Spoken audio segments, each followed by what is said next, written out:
Hello and welcome to Murder Dictionary Podcast. My name is Brianna and that is my co-host Courtney. Hello. Welcome to the show. If you want to stay involved and up on breaking news, when we post our episodes, memes, all the true crime info, then follow us on Facebook, Instagram, and Twitter. We are Murder Dictionary Podcast everywhere.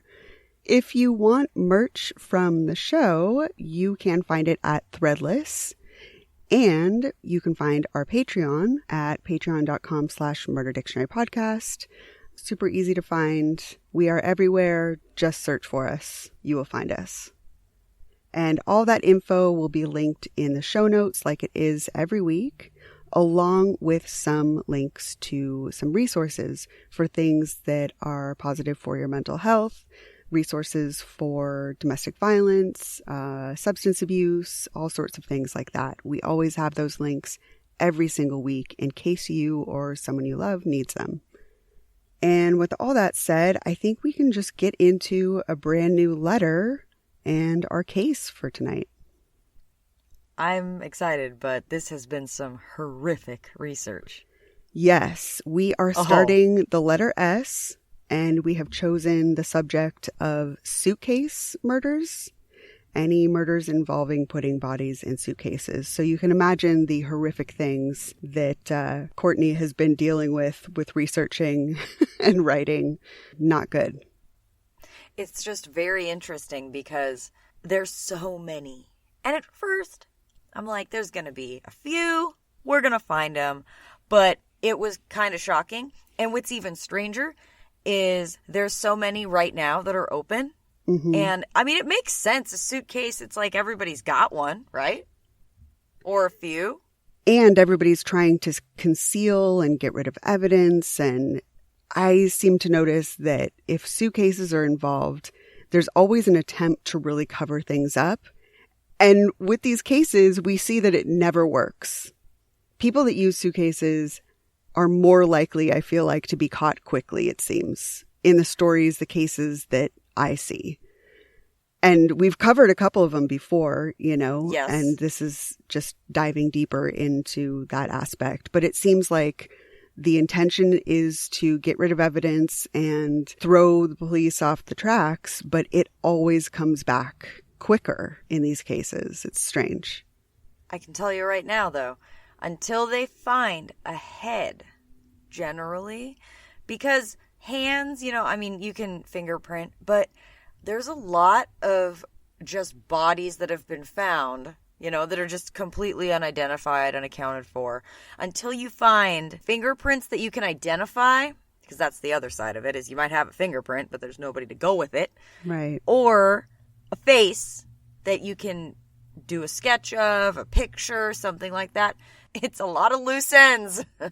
The ones where they aren't caught immediately, it's always a case of not being able to even tell who that person is that's the victim. Yeah. So it's really strange. And there's a very, I guess, famous case right now out of Seattle, Washington, are those kids, I call them kids, those TikTok kids that were on the rocks by the water and they found a suitcase and they opened it on camera and they found a body.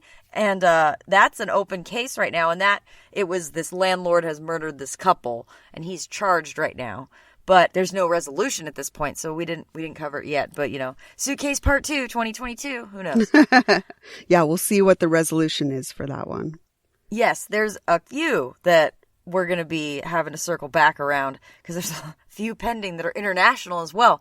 And I will say one interesting thing is that in India, there was a town where they had to, the police force had to make a statement that, no, everyone, settle down. There's no suitcase serial killer. We're just finding a lot of dead people in suitcases. There's a serial killer that's putting people in suitcases out there. So I'm not kidding. We're coming back to that. I have not heard of that. That's really strange. So there you go. There's your suitcase backgrounds. Yep. So with that, we can get into who we're talking about today on this episode.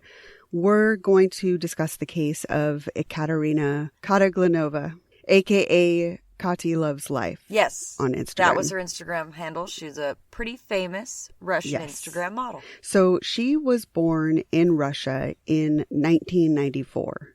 So this is not only a recent case, but she was a very young person as well.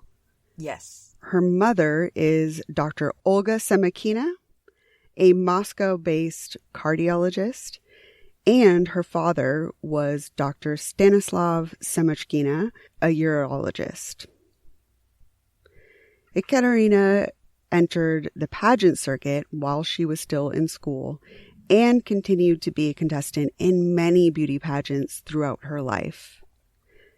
So she was the type of person that wasn't really the top 3 every single pageant she entered, but she did okay, and she even won a pageant in 2019. She was beautiful.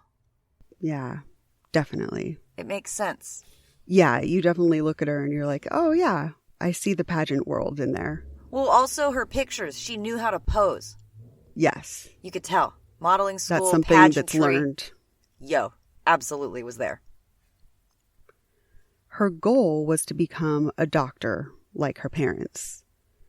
Ekaterina also aspired to be a well-known model because she loved traveling and having her picture taken. So it was just the combination of everything she loved. She began documenting her entire life through photographs and posting them on her Instagram account, Kati Loves Life.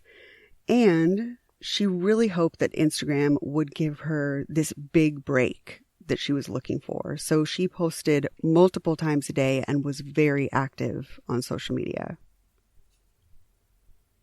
Her friend Svetlana recalled that it was only after Ekaterina had a nose job in 2015 at age 21 that her confidence really grew and she came out of her shell and really started to take off. Like as a person, she was more self-assured and it reflected in her work. Thank God for plastic surgery, you know? It does more than psychologists for some people. For some people, yeah, I think it's a slippery slope. Yeah, it is. But yeah, for that person, if there's one thing that's holding them back and they're really, really kind of obsessing about it and getting anxious about it, that could make the difference. And then that's the end of it. After the nose job, she was more self-assured and she began posting more risque photos on Instagram. You could tell by her account that she had become more confident and wanted to basically show herself off. Yes, definitely. Once she changed the kind of pictures that she was posting, her follower count exploded, and Ekaterina's dreams of this internet fame began coming true. I'm sure there's people that are listening that know of her. That Kati Loves Life Instagram was huge. Yeah. I mean, I didn't follow her, but when this happened, I remember knowing of okay, you know? But, right. I mean, there's probably people that were following her. She was really popular. Yeah, this is another thing where the kids probably followed her. There it is. That's my point here. We're the old people in the room. In 2019, Ekaterina was 24 years old, and although she began seeing her follower count rise, she really wasn't able to fully support herself just through social media.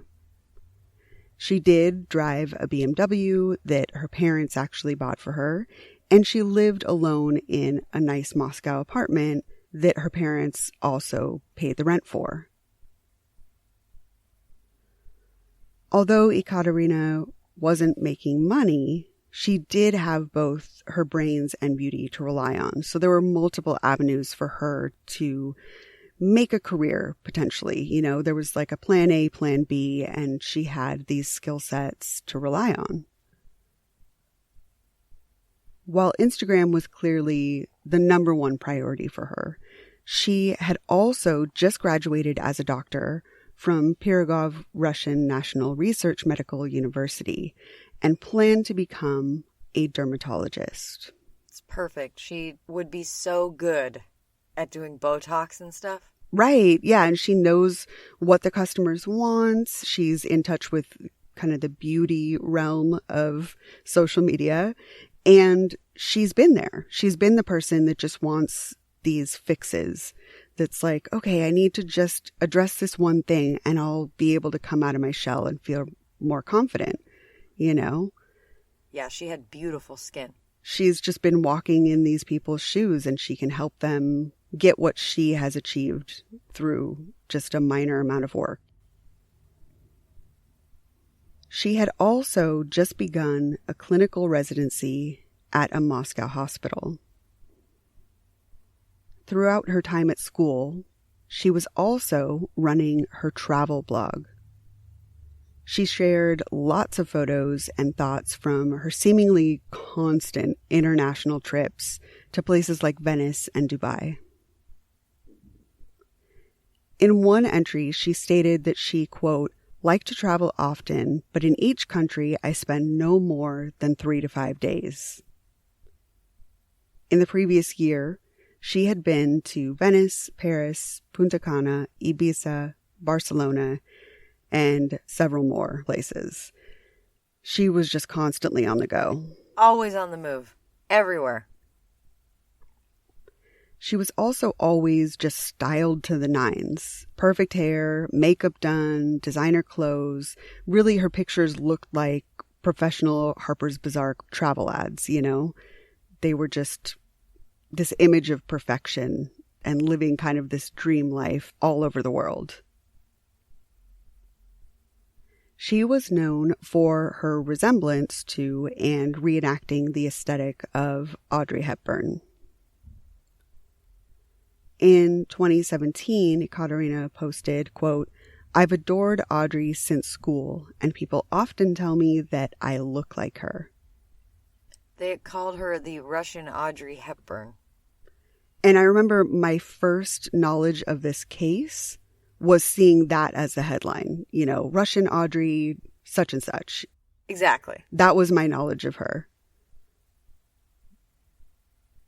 Her follower count just kept growing, and finally she became a social media influencer, amassing 85,000 followers on Instagram.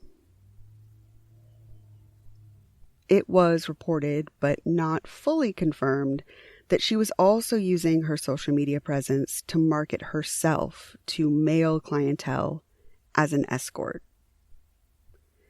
And I like to keep this open. This is just my personal take on things. You know, once someone passes away, a lot of people come out of the woodwork to talk shit about them or defend. Like, it's one or the other. Either they were the most amazing person alive and you couldn't see them do this, or they did all these things and no wonder they got killed, you know, especially coming from the Russian background that is very restrictive of the standard of what you're supposed to do and constantly kind of boxing people in and expecting them to live to just this very rigid version of normalcy, right? Yeah. No, it's all allegedly. Yeah, I mean, I just think it's important to point that out. We preface everything with allegedly. Because then when someone comes forward in a very repressed society and says she's this, she's that, I think some of that is just coming from wanting to just say negative things about her because she was out there, you know, using her looks and dressing a certain way that was kind of frowned upon. You know what I mean? Yes. So it's easier for people to disparage her. Yes, it's easier to do that than it is for some reason to just scroll past. Right. Gotta talk shit. It was claimed that she was charging £130 or $182 US per hour for her services. Again, allegedly. Allegedly. The next trip she had been planning was to Holland. She was planning on leaving on her 25th birthday, which was Tuesday, July 30th, 2019. Her last Instagram activity was a photo of her enjoying a glass of wine on the Greek island of Corfu, which was posted on Monday, July 22nd. So about a week before she was supposed to leave. Her Instagram was not active after the 22nd when she had an encounter with a man named Maxim Gareyev. 33-year-old Maxim Gareyev was living in Moscow and working as an IT specialist. He had 4 degrees and an MBA from Britain's Open University. Smart guy. Yeah. On paper. Exactly, and that's the thing that's striking to me. We don't know what he was like socially. We don't know what there was behind that. I mean, when someone has 4 degrees, that's awesome. But when you find out something like they're a murderer, I can only imagine that there was something off with him, I'm thinking, you know? Yeah. He's not just a smart guy. He's a guy that only puts his energy into his education and struggles in other areas. Yes, probably not a normal social life. Right. Acquaintances from when he was in college describe him as rude and a, quote, brutal guy. Maxim was extremely insecure. So after graduation, he began having plastic surgery to try and boost his confidence. And, you know, for Ekaterina it worked. Maybe it'll work for him. Right. If you just have maybe these 1 or 2 things addressed that are issues for you, it might really give you that boost. But I feel like it's a 50-50. It could either really change how you feel about yourself and bring you out of your shell, or it could be like, well, I've done these things, so why not do 20 other things? Well, it's like, you know, whatever your first procedure is a gateway drug, for sure. And you're just going to decide what you're doing next every 6 months. Great example, Dolores Catania, Real Housewives of New Jersey. She got to stop now. Dolores, please, you got to stop now. She's verging. She's going to go to Jocelyn Wildenstein, and we can't have that for her. We love her too much. And it's, you know, the other thing right now is the teeth, the big teeth, the veneers. Everybody's getting them, and they're all a 16th of an inch too long. That's what it is, you know? Everybody's. And like Snooki's a great example. Margaret Josephs, we love you. Like, they're all, everybody's got them. Britney Spears is one of the first where you saw her smile change from a curve to like a square, like a rounded off square jaw. And it's all teeth related, you know? Definitely. That's my other I have a few talks going on today. Welcome. Welcome back, everyone. We've missed you. This is your TED Talk about plastic surgery? Well, I've got one about crime TV later, but I'm saving that for the end. Yeah, definitely there is this sense of like, you can see a stopping point for people. You know, Maxim reached that stopping point as well, where it's like you can see someone's face change, their body change, and you're like, okay, you still look a little bit normal. We see it on reality TV. We see it in LA a lot because we live here. I mean, it's everywhere. And you see that just that edge where it's like, if you get one more procedure, you're going to look terrible. But if you stop now, you could be safe. It's like Jenga. Yeah. Yeah, you just bring this out and put it somewhere else. You're taking a chance every time. Yes. Yeah, so he definitely was at that place where he had a couple things done and he kind of could have stopped there, but he was so insecure and like deeply had these self-esteem issues and just kept going.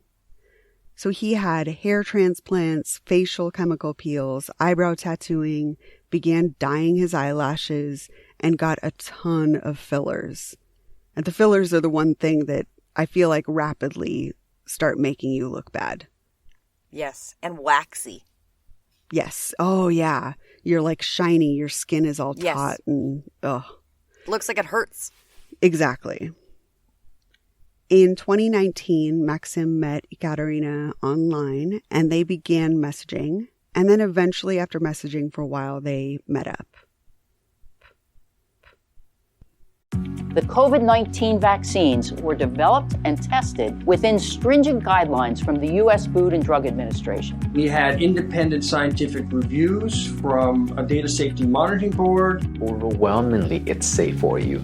Hear more from New Jersey doctors about COVID-19 at nj.gov/health/vaxfacts. That's nj.gov/health/VAXFACTS. The COVID-19 vaccines were developed and tested within stringent guidelines from the U.S. Food and Drug Administration. We had independent scientific reviews from a data safety monitoring board. Overwhelmingly, it's safe for you. Hear more from New Jersey doctors about COVID-19 at nj.gov/health/vaxfacts. That's nj.gov/health/VAXFACTS.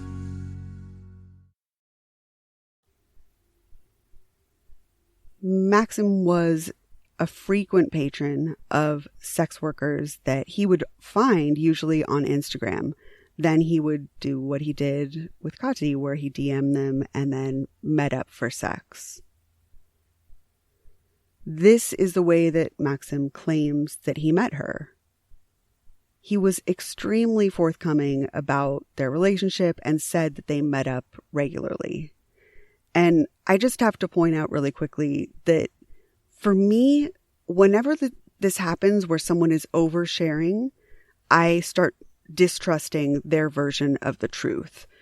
I just think that it's a creepy thing, that maybe he gets off on telling people these things. And I don't really trust it. So I'm going to say allegedly and whatever a bunch of times because it just comes off as he's trying to really force the narrative. And when someone's forcing the narrative, it seems like it's done out of knowing that they're wrong and they're just trying to frame it in a certain way, you know? I hear that. I hear you on I that. also have a background in working at adult stores where Yes. dudes would just overshare all the time. And I'm like, there's a reason you're doing this. You're a fucking creep, you know? Yeah, like this definitely. is not my job to just listen to you talk about this shit, right?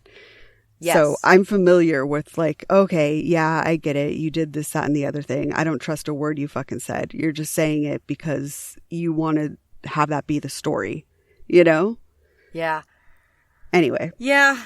There's so many different angles. But I also feel like there's financial receipts that he was like in debt for doing this with multiple different women. You know what I mean? Yes. So part of me feels like he's just telling the truth now. But he could also be totally like he sees these people just like, oh my God, tell us more, right? And he's just Right. like, oh my God, I'll tell you everything, yeah, right? So it's like, it's probably both. And then, you know, maybe like it's the attention, you know, they're like waiting Exactly. with bated breath and it's, you know, it's all of it. But then he does it a lot with a lot of different people. And, like, had no problem just putting his credit card out for this, like, financial document. You know what I mean? So, Yeah. it's just facts, too. It's both. I get it. Yeah. There's totally an element, like, there's some truth to this, but I think when it comes to the murder, he's got a captive audience. Yeah, he does. And I think he's hamming it up, if that makes sense. Probably. So that's my only thing is like, I trust some of the things he said and others I'm like, let's take this with a grain of salt and let's not completely shit on this person that he killed and use it to justify like, oh, she was a sex worker or whatever. I'd like to just kind of put that on the back shelf and be like, well, she might have done this. The only evidence we have is of this one guy. So that's it. Yeah, Leave and it it's at not that. justifiable even if she is a sex worker. No, but, you know, At all. historically, that's what happens. Of So, course. Yeah. After several weeks of seeing each other, he was beginning to become really more attached to her and started referring to her as his girlfriend. Ekaterina, on the other hand, would often describe Maxim as a wolf when talking about him with friends. That's why I thought this also was really shittily reported by the media, because everything you read is they say, like, her boyfriend, you know, killed her. Oh, her ex-boyfriend is the one that killed her.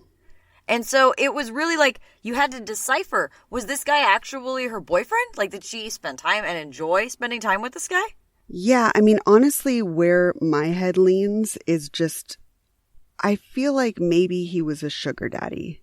Yeah, you know absolutely. What I mean? Yes, that's exactly what this is. He would buy her things and she relied on him a little bit financially, but I don't necessarily believe that it was so transactional. And that's not to say that he didn't have history with sex workers, you know? I get what you're saying now.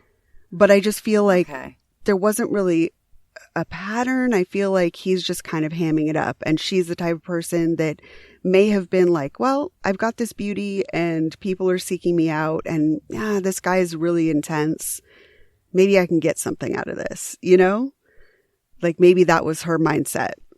I agree. I kind of also see this as this girl is in med school. She's got to pay the bills.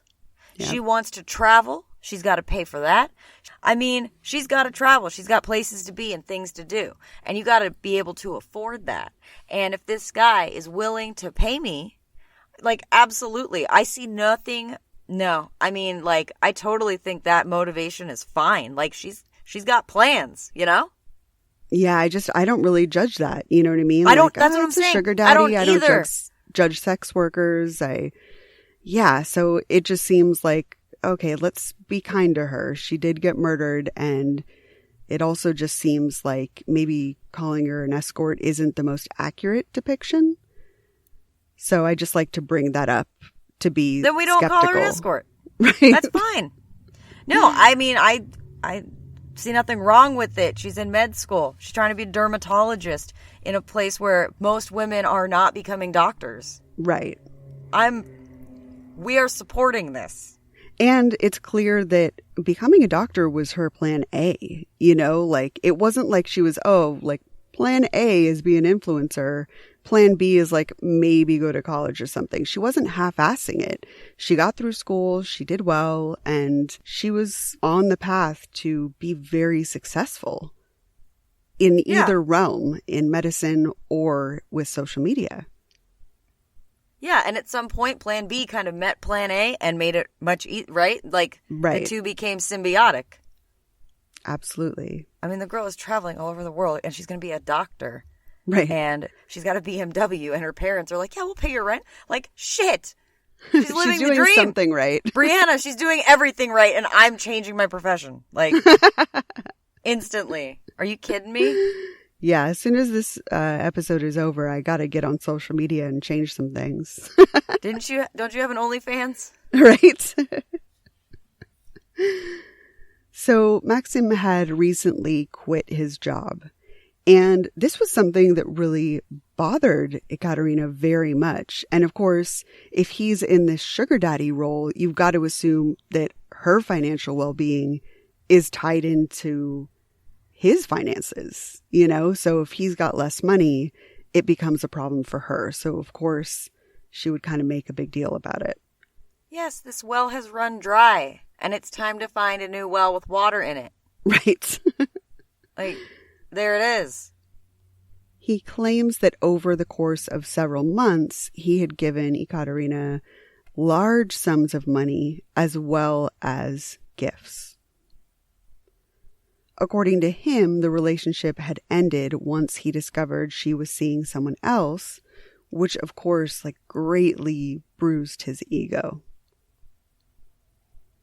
A short time after they broke things off, Ekaterina began planning her birthday trip to Holland with her new boyfriend, a wealthy 52-year-old man. The new well. Yes, the new well. That took me, I was like, the new well? What are you talking about? I'm like, yes, that's the new well. The one that has water.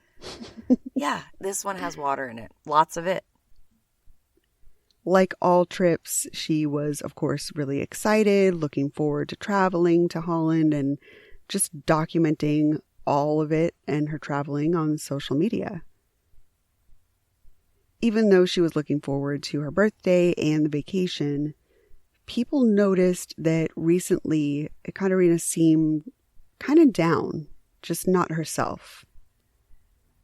A friend, Marina Nikitina, told a reporter Recently, I noticed that she had changed a lot. Marina told investigators that in the last few months, her friend had received several death threats. Ekaterina was also being blackmailed with nude pictures.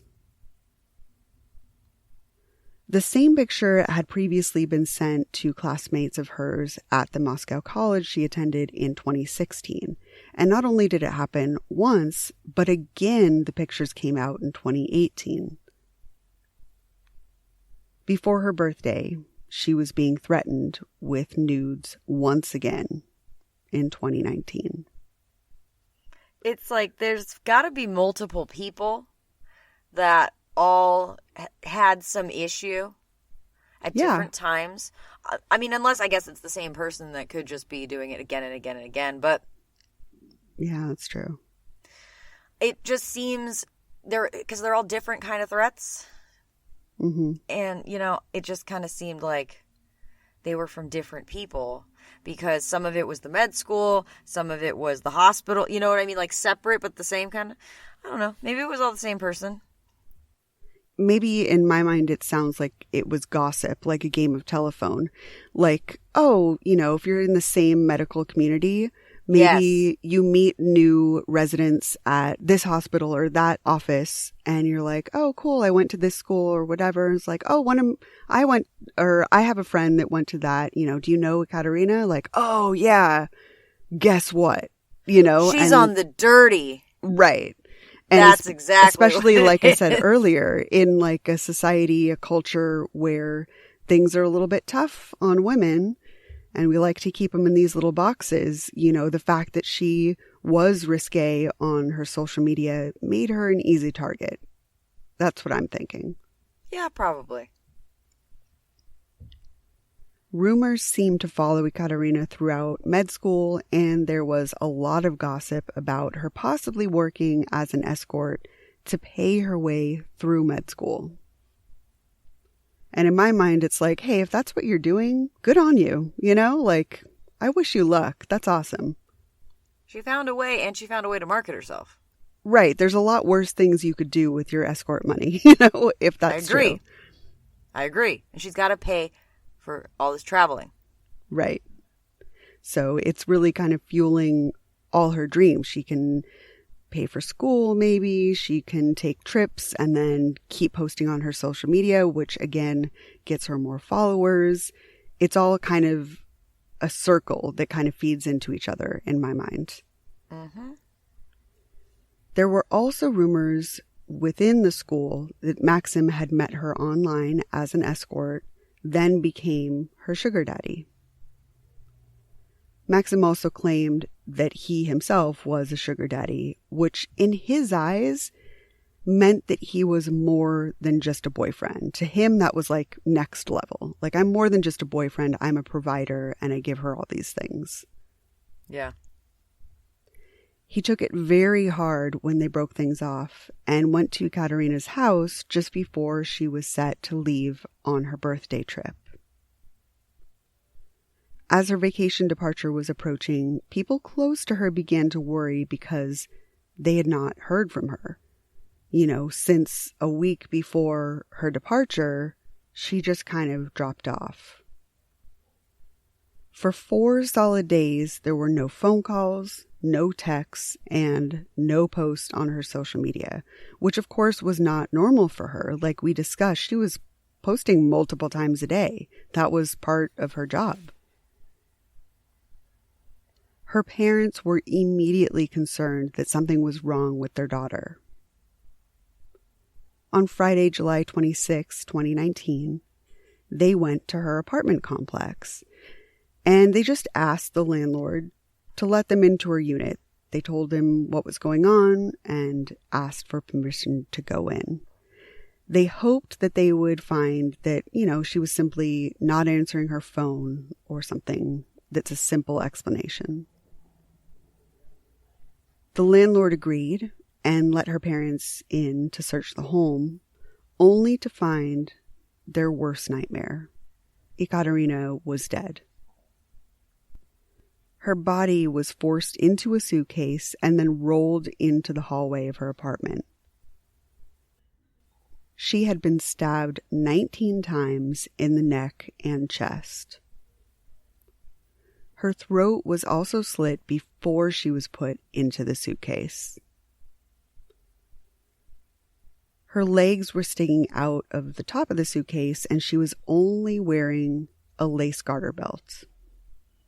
There's pictures of her when they open the suitcase online, if anyone wants to see that. And it is so bizarre because it's just like up around like her ribs kind of, you know, and it's not like some fancy, you know, it's out of place. And it's bizarre to me that it was left because it's so clearly like on her. You know what I mean? When she's just full nude and there's no clothes anywhere else, but that is still on her. Yeah, that is really strange, especially, you know, if other things were missing and whatnot, and a murderer is trying to cover up a crime scene. Yeah, you take the time to take certain items. You would want to really take anything that was porous and maybe could absorb or whatever. You know, you want to take everything. And it is a little strange. And there is some element of a murderer trying to like humiliate a person that they'd killed. You know, we see this a lot where they leave them in certain poses or whatnot. I think there is an element of leaving lingerie on her to make her seem a certain way, you know? Yeah. Her father immediately called an ambulance to the apartment, desperately hoping that they could do something. But he soon realized that it was too late and that she had actually died before they arrived at her apartment. Police found no weapon at the scene, and there was actually nothing out of place indicating a struggle. There was not one drop of blood at the apartment, even though the stab marks, of course, indicated that she had been the victim of a really gruesome, bloody crime. Yeah, that's really one of the biggest mysteries of this whole thing, too. Is like, what a good job. Yeah, it's just weird. Yeah, it must have originally been a very bloody, awful scene. And so to come so far, I mean, you see people attempt to clean up things and it doesn't work out. But this person had really taken their time and really cleaned everything, which is rare. But you don't take the garter belt. And it's like, yeah, maybe it's buckled on her or something, you know. I mean, whatever. It's usually like snap. It's not that hard, you know, or just goes up over the waist. But obviously he's got knives around. Cut it off. It's like right. You did. This is the thing that I don't know why. This is my hang up. But no, I get that it seems deliberate, you know. I think you're right. I think it was left on purpose because he didn't make mistakes like that, you know. Exactly. So, of course, this whole lack of evidence, murder weapon, any clothing, stuff like that, indicated the murderer had done an extensive cleanup after killing Ekaterina. It seems like the killer had possibly meant to take the body with them, but it really became too difficult with this suitcase and legs sticking out and all this stuff. Instead, they decided, okay, I'll just clean up. I'll take the clothing, any other items that I need with me so that I don't leave any evidence behind. And that became the priority that was bigger beyond getting her body out. Based on her social media and communication with loved ones, police theorized that she had been killed on Tuesday, July 23rd. During the investigation, police reviewed surveillance video at Ekaterina's apartment building.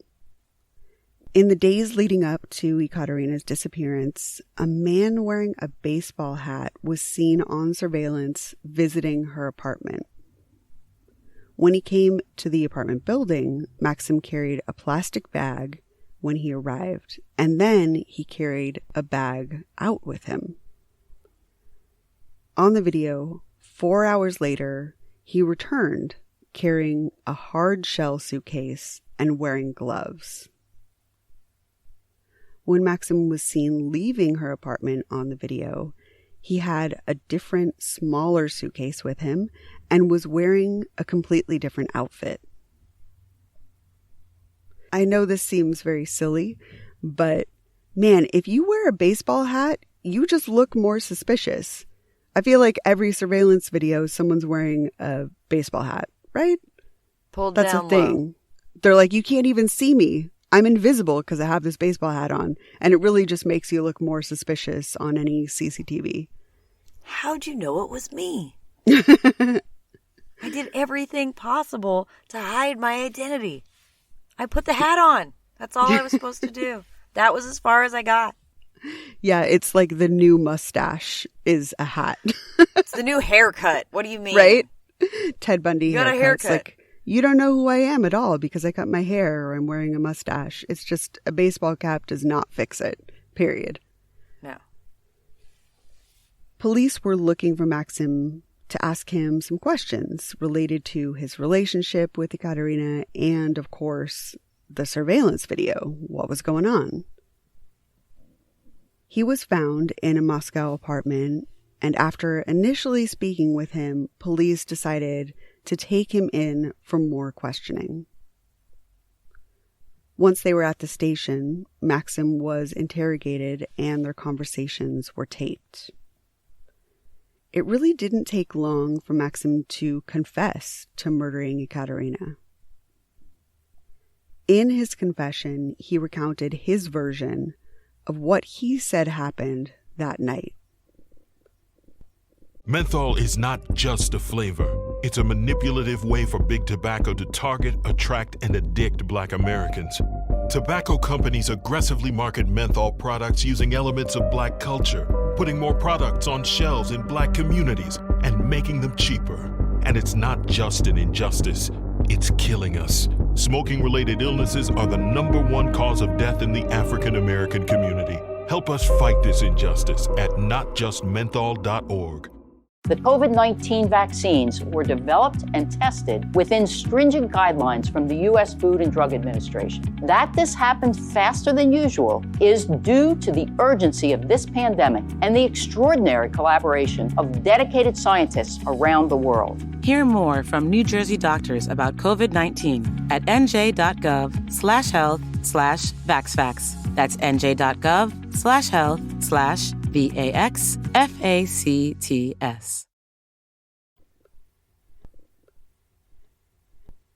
Maxim says that he had gone to the apartment to meet Ekaterina for a sexual rendezvous that they had allegedly agreed that he would pay her for. Allegedly. Allegedly. Of course. When he got there, he saw that she was packing a bag for her trip to Holland. And he knew that this vacation would be with her new boyfriend. So Maxim began arguing with Ekaterina. Afterwards, they had sex and fell asleep for a little while until Maxim woke up in the middle of the night. At this point, Maxim decided to leave, so he asked her to basically just make him a cup of coffee so that he would have enough energy to get home safely. According to him, Ekaterina responded by telling him that she didn't want to waste any coffee on him because he was a loser. Nope. I don't believe trust it. Yeah. I don't believe it, but okay. You don't trust it? I think it's bullshit, so. After hearing her response, Maxim claims that he told her he would just make it himself. Allegedly, Ekaterina took this as an opportunity to basically insult him again, saying that he was too stupid to make a cup of coffee. I just... Yeah. Next. Wrong. She then took it a step further by making fun of his looks, which of course she knew was a source of a lot of pain and turmoil for him. Maxim says, quote, "She told me that I was ugly and that even plastic surgery wouldn't help me." He claims that she then called him a poor man and, quote, insulted his financial earning capabilities. I think that's what the argument was about. And this other stuff is just, he thinks he's ugly, so she said I was ugly. You know what I mean? But yeah. they fought over the fact that he quit his job and he didn't care to go back. And she's not about it. Her man's got to have a job. Sorry, not sorry. Yeah, and that he knew pissed what him he was off. getting into. Yes. And so, yeah, Yes. why is it all of a sudden a problem now? Exactly. Yeah. And she found another well. Get over it. Like, get a job Right. then if you want to see me. It's that simple. And in the sugar daddy relationship, it's like, you know what it is. I think for her, it's like, hey, we're not in love. This is not what this is. We're not in a relationship. You are supporting me and I'm giving you certain things, my time and whatever. But you know that that's the deal. That's all this is. So if you want to continue having these encounters and spending time with me, you gotta be successful. And I'm not just gonna take you on as a boyfriend and hang out with you for free, basically. Yeah. I think that there's a little bit of altered reality for him. This was never a relationship. So I think he was just completely off base and kind of shattering that illusion and telling him he needed to have money in order to continue seeing her was most likely the biggest thing about this disagreement. He thought Pretty Woman was real. Right. That's what happened here. I'm going to make her fall in love with me. Yeah, no. According to him, she said that it would take him at least a year to save enough money to be able to see her again. That's a burn. Maxim says, quote, I could not stand that. The alleged repeated insults made him enraged, and he just snapped into this angry, jealous lover mindset, basically. Yeah, honestly, too, I don't believe the order, the sequence of events at all. Honestly, it seems to me like maybe they had sex first, like as soon as he got there, probably. And then all this cracked off. And this argument happened, and then this is what happened. You know? This is where it turned. That he was feeling he was just so angry with the things she was saying, and it was all coming to an end. And there's nothing he could do about it because he quit his job. And she doesn't want to see him. And, like, what can he do about that? And I think it's funny because it's just another example of the fragile male ego. And women, you know, we have to take we have to take insults and like disses to our fucking physical appearance and our value based on the dollar we bring in or don't. And we just laugh and we just, oh, Tommy, and we just scroll past, right? And they murder us. That's what they do. Yeah, there is that saying of a man's worst fear is that a woman will laugh at him, and a woman's worst fear is that he will murder her. I've never always heard comes that. up. Really? You've never heard that? Did you write that just now? No, it's a thing. Oh, it's a Yeah. thing. It is a thing. It really rings true in a lot of senses. I think that there's definitely a spectrum where there's a lot of men that don't struggle with these things. Not everyone is a Maxim, is a murderer, or, you know, is a shitty dude. But the ones that do struggle, I think these kind of blows to their ego, even if all these other topics that he brings up weren't part of the argument and it was just about money, that's enough for a man who struggles in this area and is a really fragile dude to basically snap. You know, if a person's not really self-assured and really can't handle it, for him, it was just the worst possible thing that could happen is for him to get rejected, basically. Yeah. And like I said, just plenty of people do not struggle with this, but he was that person. You know, he's having all these plastic surgeries. He needs her approval and her attention so badly. He's clinging to her and claiming that she's his girlfriend when at best he was a sugar daddy, you know? Yeah. So he's not really living in our world. He's just completely thinking about himself, and he's very fragile. So after all these insults were happening, as far as he claims, and even if it was just the financial thing and not all the extra shit that he brought up, when it was happening, he just knew right then and there that he was going to kill her. As she turned away from him, he hit her head and then grabbed a knife from the kitchen and stabbed her with it. Ekaterina ran into the bathroom and she tried to lock the door behind her. She couldn't get it locked in time, so he pushed the door open and grabbed her. Maxim then pulled her out of the bathroom as she began screaming frantically in the hallway. He covered her mouth, but she broke free, so he stabbed her again. He then chased her into the living room and hit her again in the neck, at which point she finally fell to the ground, where he continued to stab her multiple times. Confirming what had been seen on the footage, he said that he took all the bloody clothes and evidence to a remote forest and burned it. I mean, this struggle is so back and forth and everywhere. I mean, again, he cleaned the hell out of this place. Right. That's what I kept thinking this whole time. He is chasing her. She is running for her life. And she's almost getting away. She's getting up and running and dodging him. There's got to be blood everywhere. And it's amazing, like the cleanup job he did. And then he just took it all out and burned it. Yeah. She got stabbed in multiple locations in, tight quarters because it's all happening within a couple rooms. But at the same time, there would definitely be more evidence. But he was clearly a very meticulous person that just really cleaned up everything and destroyed and burned everything he could. Except for the garter belt, of course. Yeah, exactly.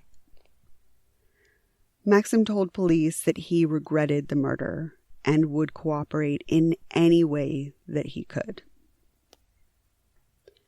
At his arraignment, he apologized to Ekaterina's parents, then said, quote, "I am ashamed of myself."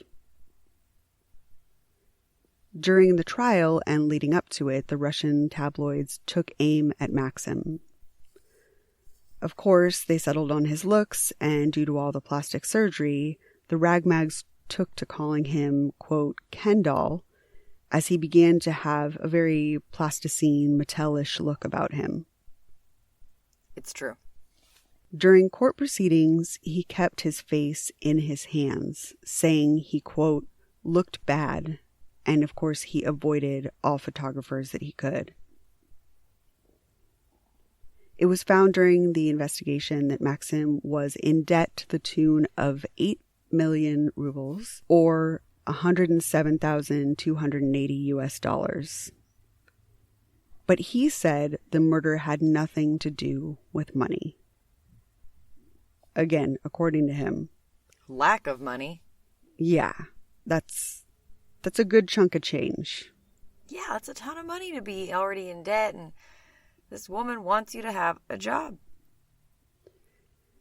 His parents said that they hadn't been in touch with Maxim for about a year because they were so angry with him about his debts, specifically because they were accrued through his payments to sex workers that he found on the internet.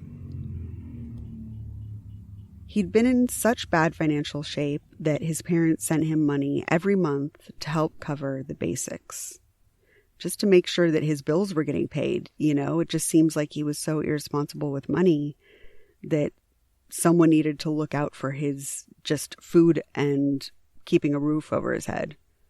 Well, it's wild too because they hadn't talked to him in like a year, but they were still sending him money. Yeah, I think, they just really wanted to emotionally cut him off. Yeah. But make sure that they didn't feel guilty about it, so they kept paying his bills, Yeah, I guess. I mean,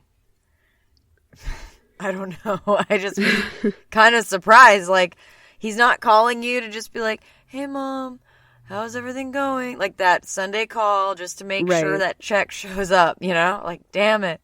Mom, what's going on? Okay, good, bye. How's Dad? You know? Yeah, most often when there's financial support, especially like full financial support for everything you need to survive, you have somewhat of a relationship, even if it's not good. So it's very strange that they really didn't talk, didn't have any relationship at all, except for money. That was their only connection to each other. Ekaterina's mother, Olga, testified during the trial about how traumatic finding her daughter in the apartment was, especially in the suitcase. For her, that's got to be really gruesome. She said, quote, "I saw my daughter lying in a suitcase, the big red suitcase. I started to scream." With the confession and stuff, it seems like this is just an open shut case. Like the trial is kind of a formality, right? Yeah, it definitely is. So Maxim was sentenced to 9 years in a, quote, strict regime penal colony. Russian prison. Oof. Yikes. Moscow, Russia, right? No, thank you. He is getting all he deserves, even though he deserves more time. Right. Definitely. For killing someone, it's just, in my brain, that's too short of a sentence. Confessing. Yeah. Like, oh, that's fine. I'll just tell them the truth and then I'll get out of it. How do we not value human life more than 9 years? He can still get out and have a whole life ahead of him.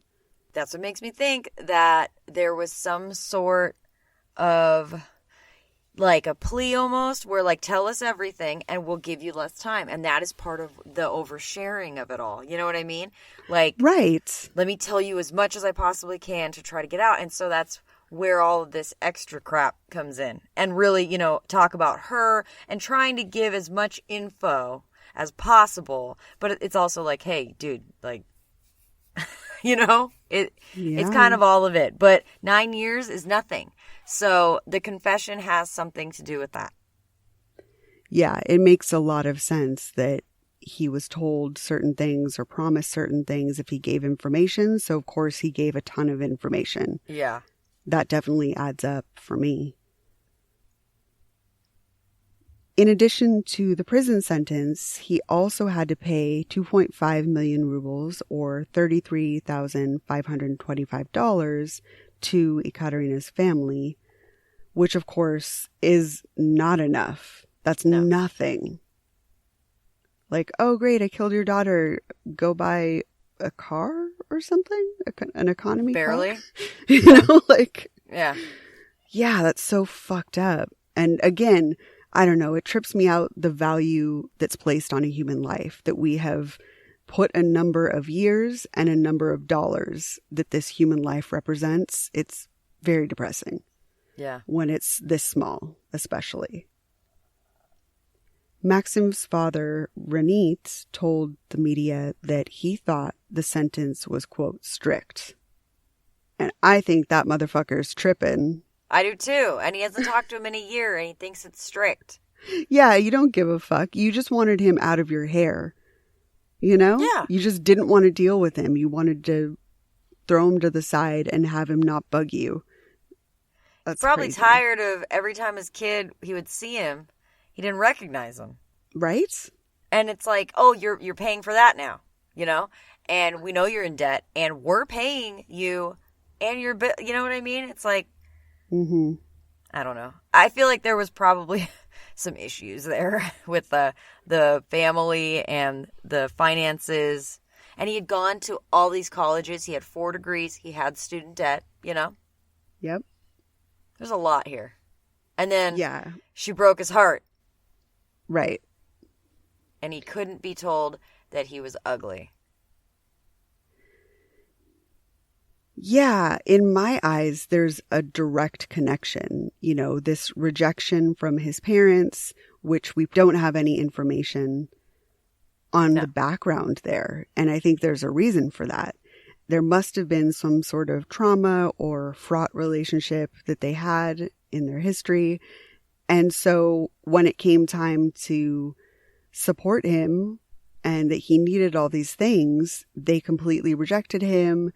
And he sinks into this habit of working on his appearance because he doesn't want to be rejected.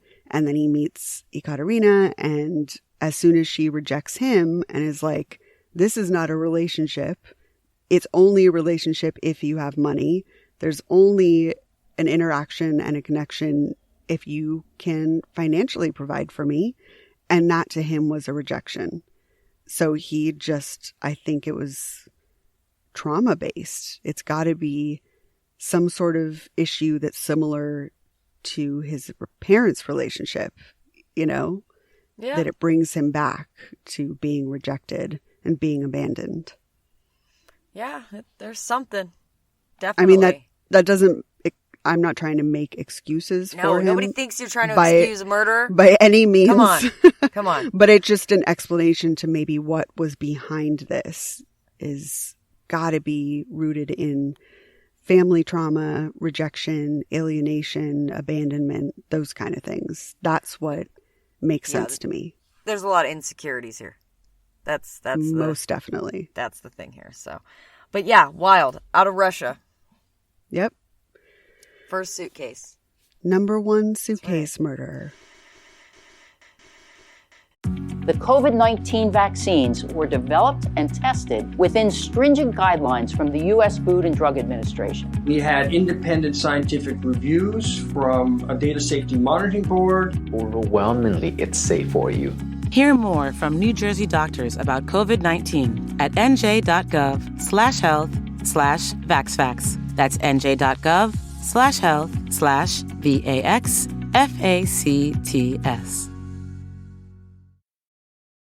Streaming only on Peacock. John Wayne Gacy killed 32. Straight from the killer's mouth. They want you to believe that I alone committed these murders. The new gripping 6-part documentary series, John Wayne Gacy, Devil in Disguise. All episodes streaming now, only on Peacock.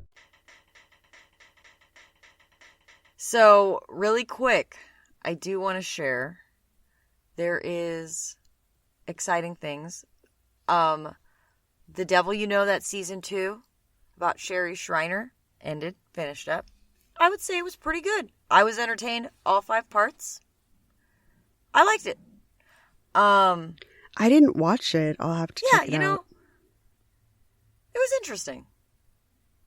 There's worse things Way to watch worse. Is basically what I'm hearing you say. The Son of Sam thing that's on right now. It's not a Cecil Hotel. It is. No, if it was another Cecil Hotel. The Son of Sam thing is another Cecil Hotel. Okay, the David Berkman thing. I stopped watching that. Everybody. I couldn't finish Everybody it. stopped watching it. I fell asleep sitting up almost every episode. Yeah, if you haven't tried to start, just don't bother. Start. It's a waste of time. One of the greatest podcasts, personally, that I enjoyed very much was Broken Hearts. And now there is a show, a Discovery Plus. I'm going to watch it tonight. I haven't watched it yet. I've been thinking about it like all week. It's going to be interesting. It's about the family in Washington and in NorCal that they had the 6 kids adopted, and they drove off the cliff, and they all died. God, every time you open your mouth, I'm like, damn, I don't know shit. I don't pay attention to what's going on at all. You're the queen of breaking news and remembering all these details and knowing about all the cases. I dive deep into the cases that we do check out or anything that I'm interested in. But man, you always know what's going on. And I've never heard of that case. Oh, yeah, you have. It's there. Trust me. It's not ringing bells. It's the 2 lesbian women that they adopted the 6 black children, and the little boy went viral because he was at a Black Lives Matter rally, I think it was, and he was holding a sign that said "free hugs," and he was crying, and a police officer was hugging him. Do you remember that? I remember that kid. I don't remember anything else. That is the kid. He was one of 6 kids that they adopted, and they were absolutely abusing these children the whole time. I mean, we're talking withholding food, physical abuse. They were on the run from all these multiple CPS cases. Oh my God. It was all a show. And she was faking this whole social media life with these kids that, looking back, is one of the scariest things ever. Jesus. And she drugged her and her wife. They drugged some of the kids, drugged herself, and drove off a cliff I think it was Route 1 up in Big Sur, up in that area, NorCal. Wow. Oh, yeah. The podcast is rough, but like riveting. I mean, so well done. It's called Broken Hearts, and it's about the Hart family. And I highly recommend. And as always, every time I talk about Discovery Plus, I have to push The Murder Hornets. If you haven't watched this, it is like my favorite scientific thing. I definitely watched it. Did you? Yeah, based on your... I think you did. I think we talked about it. Were you as intrigued by these hornets? No. Oh, Jesus. I was like, well, this is kind of interesting, but I wasn't as stoked on it as you were. What? They had to use all the equipment and they found it, dude. Come on. Oh my God. I'm like getting hot right now. I'm excited thinking about it. Yeah, as soon as you told me, I went to my wife and I was like, so I got to watch this documentary about murder hornets. I think you did. I think we've done this. I get excited every time. It was so good. It was so much fun. The DC sniper thing on Vice right now. Oh, yeah, I haven't watched that. I started it. It's a little slow, but I'm going to get there. It doesn't matter. I'll do anything. This case riveted me. Mm-hmm. I remember when this was going on like it was yesterday. And I'll just never forget it. It was like I was in high school and our family friend's grandfather from Arkansas was in town while this was going on. And we used to all stand in the driveway of their house and talk about this. They lived across the street. And we would have these meetings every day about, what do you think is going on? Like, what the hell? What kind of car is it? It's got to be a car, right? You think he's on a bicycle? You think it's two people? You think it's one? It was just a wild time. And so I've been waiting for this special. So I'm very excited to watch this. That case will never not just like make me stop and listen. That's all. It is really fascinating. That's all I got right this second. It is. Yeah. Beverly really Hills tragic. Housewives premiered. Yeah, it is. This is slowly Beverly turning Hills... into a Housewives podcast. No, it's not. It's just, it's what I do. I can back it up with murder, okay? So for every murder, I got a reality show for you. So it's like 90 Day Fiancé. We got this going on. Okay, we got this. We got Housewives. We got the New Jersey reunion and the Beverly Hills premiere. Like all in the same. I mean, it's what a time to be alive, okay? That's all. That's all. I'm dying. I know. That's all. And then I had never watched Vanderpump Rules, and on Hulu they have every episode, and so I got all this free time. I'm like, here we go. So I'm on season 2. These people are insane. Absolutely nuts. The early seasons are the most insane. Amazing. I mean, I still watch it, but I shouldn't. It's completely trash, and everyone on there is trash. But the early seasons are fun trash. I heard a phrase this week that I had never heard before, and it made me laugh so hard. And it comes out of Jax's mouth, and he utters the phrase "sweater line." And I haven't even gotten to see one yet, but I was like sitting there just going, like Stassi's yelling at him because he's taking he's dissing her because she's really trying to do it in fashion, and you're just taking the, importance away from what I'm trying to doing with your stupid sweater line. And I'm like, what the fuck, you guys? How did I not know about this? I'm so late to the game. Yeah, you're really making me want to go back and watch old episodes. Let's watch it together. I'm on season 2. Katie just told everybody that Kristen fucked Jax. But dude, I don't think it really happened. You're seriously at the best part of the entire series. This is amazing. That's what I'm saying. Everybody come join me, please. It's all downhill from here, I promise you. That's what and now they all have babies, and I'm like, am I going to really? And Stassi gets canceled eventually. Oh, yeah. She's very canceled. Oh, her mouth? This girl, you're on television. Like, even back then. Like, do you know you're being filmed? The things you're saying? Yeah. I think she's always been a pretty awful person. And it's only recently that she's taken that awfulness to the next level publicly, where she's just super shitty and being called out on, whatever's happened in the past or whatever she's currently saying. But she really, it's like she keeps escalating. She's like, oh, I can get away with this. Well, let me be even shittier, Well, I'm watching her bring little mini bottles of wine into restaurants because she's like, well, if they don't serve alcohol there, I'm going to bring it anyway because he can't tell me what to do. And I'm like, oh, okay, I see you. Right. Like, got it. And I've got it was your just number. amazing. And then her dad, she sits with her dad. Her dad pulls a fucking whiskey bottle out of his pocket. And I'm like, oh, this is learned behavior. This is absolutely going down the generation. Okay. Yeah. So anyway. I don't like her parents either. Everyone. We need to take this to, like, Patreon or something. Her mom is Like, super Jesus. shitty. Oof. Oh, I can't wait. Like, I've already had, a few introductions, but I kind of... At one point, she tells Stassi's boyfriend that he's too good for her. Her own daughter. It's insane. It's one of the saddest things. And I'm like, oh, that's why she's so fucked up. Oh, man. I can't deny that, like, I haven't heard someone in my family say that about their child, but... Yeah. That's so fucked up. It is so fucked up. But, yeah, it happens. Creating future murderers of America. She's a mess. Oh, yeah. No, they're out there. These kids. These poor kids that haven't been in school or for like a year and a half that don't know anything but iPads and trolls. And it's just... And now TikTok, I guess. I don't know what the fuck these kids are up to. But anyway, all right, we gotta go. We're just talking now. Now it's just Vanderpump Rules hour. Now it's just Vanderpump Rule hour. But yeah, it's been exciting. So before we get out of here, let's just remind you that there's a bunch of links in our show notes every week.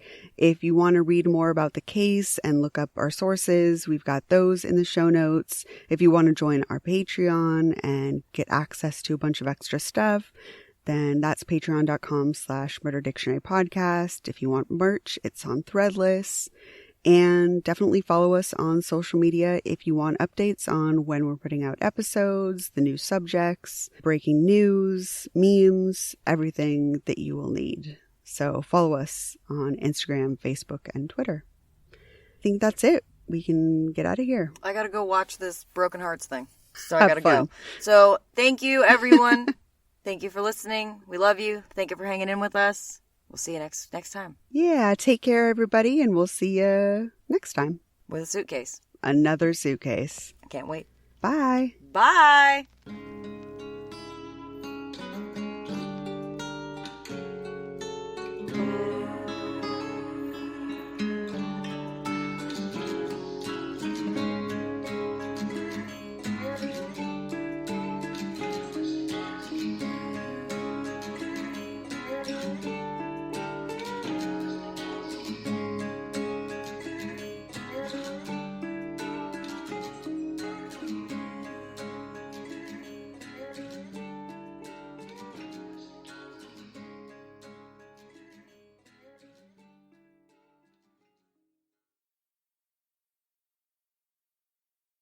Remember before COVID-19, when we could go to shows or celebrate in person or have family gatherings where the only worry was when someone was going to talk politics?